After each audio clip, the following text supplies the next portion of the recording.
fórum para divulgar y discutir sobre nuestros derechos. Un saludo. Bienvenidos a un nuevo capítulo de Foro. Les habla Milton César Jiménez, profesor de la Universidad de Caldas.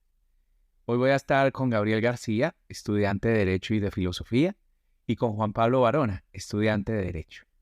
Queremos iniciar una serie de podcasts en los que discutamos el alcance, los límites del control de constitucionalidad que ejerce la Corte Constitucional en Colombia. Para iniciar este diálogo, quiero darle la palabra a Gabriel para que introduzcamos un primer tópico. El tópico según el cual la Corte se autoatribuye la facultad de suspender las leyes sometidas a su control. Gabriel. Este debate sobre la suspensión provisional de leyes fue revivido por el comunicado publicado por la Corte Constitucional el 2 de marzo, en el cual estableció que podría tomar esa facultad siempre que la medida se entendiera como de carácter excepcional y existiera una norma que fuera incompatible con la Constitución y generara efectos irremediables. Y además que esta facultad la debería ejercer siempre y cuando se rija por los principios de necesidad, efectividad y proporcionalidad. Todo sustentado en que la Corte Constitucional es la guardiana de la Constitución y debe mantener su eficacia y supremacía. Gracias, Gabriel. Es decir, el argumento central de la Corte es que la propia Constitución, así sean términos generales, le concede esa facultad. La Corte, como guardiana de la Constitución, puede entonces utilizar facultades típicas descritas en la Constitución, pero a su juicio, en este comunicado que nos anuncia una sentencia que deseamos conocer en forma integral, puede también atribuirse facultades implícitas, no escritas. Juan Pablo, ¿qué tipo de antecedentes podemos tener acerca de esta pretendida facultad de suspender las leyes? Bueno, pues tendríamos que remontarnos al siglo XIX, considerando las constituciones de 1858 y 1863, que sí le concedían taxativamente esta facultad a la entonces Corte Suprema de Justicia, pero que una vez estas constituciones fueron derogadas, esta facultad fue eliminada. De hecho, la misma Corte Constitucional, en 1994, a través de una sentencia, se pronunció en contra de un proyecto de ley que le otorgaba nuevamente, explícitamente, la facultad de suspender leyes porque esto era contrario a la Constitución, ya que los artículos que regulan la labor de la Corte Constitucional no le atribuyen dicha facultad, lo cual, a toda luz, es una clara contradicción en la jurisprudencia que ha tenido la Corte Constitucional sobre este tema. Excelente, Juan Pablo. Quiero entonces que discutamos brevemente en este primer contenido de esta serie que estamos anunciando. ¿Les parece adecuado que en un Estado democrático constitucional, en el que imperan, entre otros principios, el Estado de Derecho, es decir, la idea de que todos los servidores públicos, entre ellos los jueces, aún los jueces de las altas cortes, deben estar sometidos al imperio de la Constitución y la ley, y otro que dice que las normas de derecho procesal, como garantía a los ciudadanos en un Estado democrático, en un Estado liberal, son normas de orden público que no pueden ser excepcionadas, que no pueden ser restringidas y por tanto tampoco complementadas? ¿Creen que esta facultad puede llegar a ser verdaderamente justificada? Gabriel. Refiriendo primero a las constituciones del siglo XIX, incluso en estas, se evidencia una diferencia al poder democrático y legislativo. En tanto, en esas constituciones se permitía que hubiera dicha suspensión, pero como un tipo de filtro de parte de la Corte Suprema de Justicia. Todo porque la Corte establecía que una norma podía ser suspendida, pero quien decidía definitivamente sobre su validez o nulidad era el Senado plenipotenciario. Aparte de eso, incluso en nuestra actual Constitución, el artículo 241 establece unas facultades taxativas para la Corte Constitucional. Estas facultades fueron delegadas por el Poder Constituyente Primario y en esa medida, incluso la Corte Constitucional, que fue nominada como la defensora de la Constitución, debe someterse a ellas. La cuestión aquí está, y hay que atenderla, es que sí hay normas que se expiden y que pueden afectar gravemente la efectividad de la Constitución y los derechos de la ciudadanía. Y habrá que pensar qué mecanismos puede utilizar la Corte o el resto de poderes para hacerle frente a dicha falla en la estructura normativa. Claro que sí. Es cierto que hay amenazas y las amenazas son comunes a cualquier diseño, incluso al diseño de la Constitución. Pero entonces cuando un órgano que no tiene un poder expreso en el Estado de Derecho, que no tiene un poder expreso en lo que entendemos por derecho procesal, supera esos límites y se autoatribuye facultades, apelando a que es la defensora de la Constitución, ¿cuál es el límite que esto tiene? ¿Hasta dónde podría llegar la Corte? Ejemplo, la Corte tiene como regla general el conocimiento de los juicios de constitucionalidad de las leyes, de la reforma constitucional como el acto legislativo, a través de un principio dispositivo, a través del control posterior rogado. La Corte podría decir mañana, ante un proyecto sumamente dañino, criticable socialmente, que ella se va a autoatribuir el conocimiento y entonces todos estaríamos tranquilos porque la Corte es la defensora de la Constitución. Pero advirtámoslo, esto nos debe preocupar si lo hace la Corte o cualquier Corte, si lo hace el Ejecutivo, si lo hace el Legislativo, si lo hace cualquier servidor público. Tal vez esto está desnudando las carencias de nuestro Estado de Derecho, el proceso que todavía nos falta consolidar. Y claro, esto puede sonar sumamente atractivo, que un órgano salga siempre en defensa de todo, pero al final lo que está desnudando es las carencias del diseño institucional de la propia Constitución. Está desnudando las carencias de nuestro diseño institucional. Y claro, insisto, puede ser conveniente, pero no es necesario. No es la única manera de afrontar esas amenazas. Juan Pablo, ¿cómo crees que podríamos interpretar o llegar a justificar tal vez lo que hace la Corte? Se podría justificar, y es de hecho lo que hace la Corte Constitucional en su comunicado de prensa, cuando afirma que, por ejemplo, cuando se suspendió la vigencia de la Ley de Garantías en el 2022, la Corte estaba maniatada y los efectos que tuvo esa suspensión no pudieron ser evitados, ya que la Corte expidió su sentencia mucho tiempo después de que pasaron las elecciones y ya volvió a entrar en vigencia la ley de garantías.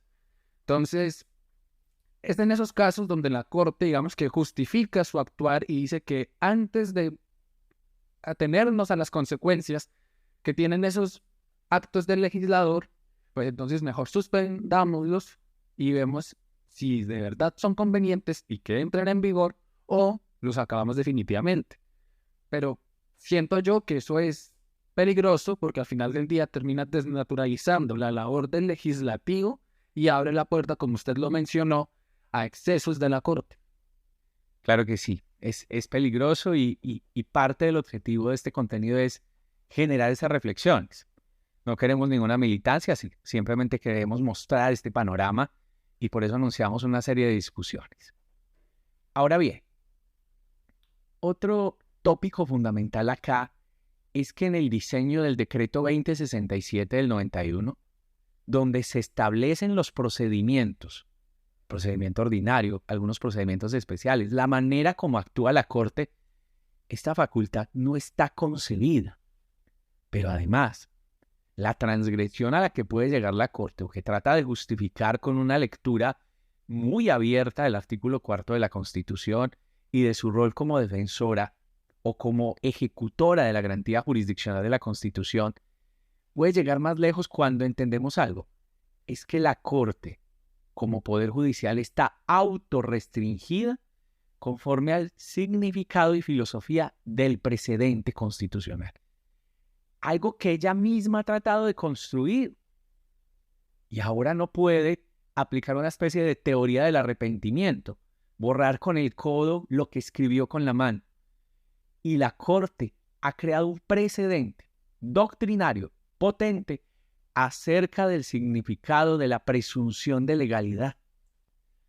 Toda ley se presume constitucional hasta que no sea declarada en un juicio. que no resulte que los peligros que quiere evitar la Corte terminen creando un remedio mucho más dañino. Hay muchos peligros y puede ser que haya muy buena fe, pero esa fe puede ser contraproducente.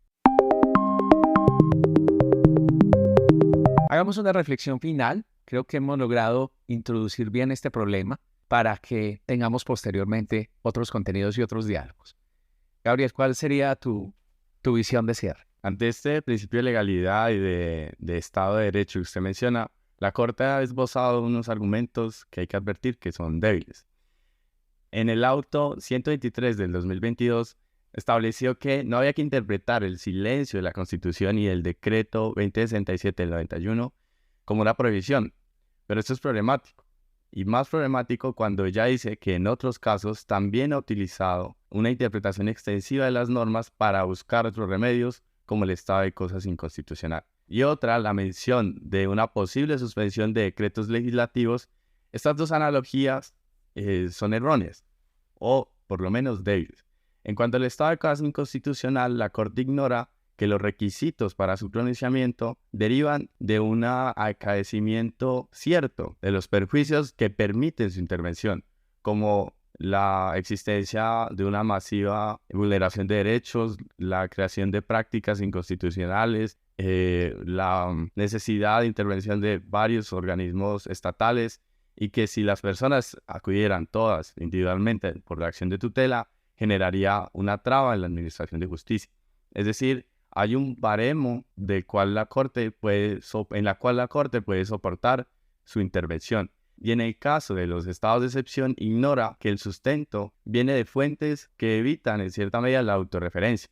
Es decir, en este caso se está hablando de derechos intangibles que vienen del derecho internacional, como por ejemplo el artículo 27 de la Convención Americana de Derechos Humanos. Es decir, se da una suspensión también soportada en principios internacionales como el Pacta Sunt Servanda y el cumplimiento de buena fe de los tratados. Y esto para advertir que la Corte no tiene dicha potestad y no puede justificar su nueva actuación o intervención excepcional en analogías que también pueden ser consideradas ultravides, ¿sí?, fuera de sus regulaciones. Juan Pablo. Yo siento que este debate hay que darlo porque también hay que considerar que hay en otros estados órganos constitucionales que sí cuentan con esta facultad y que no generan traumatismos a la vida jurídica y política de los países.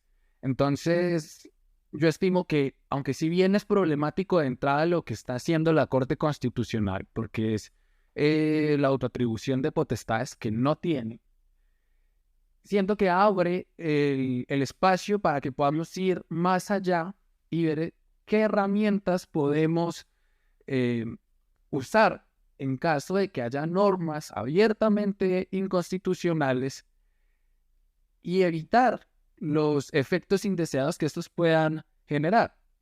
Porque, como se menciona, la Corte no tendría por qué suspenderlo, tampoco tiene el país por qué ser sujeto de leyes contrarias al espíritu de la Constitución, si hay una manera, que tenemos que encontrar cuál es esa manera, de evitar ese traumatismo.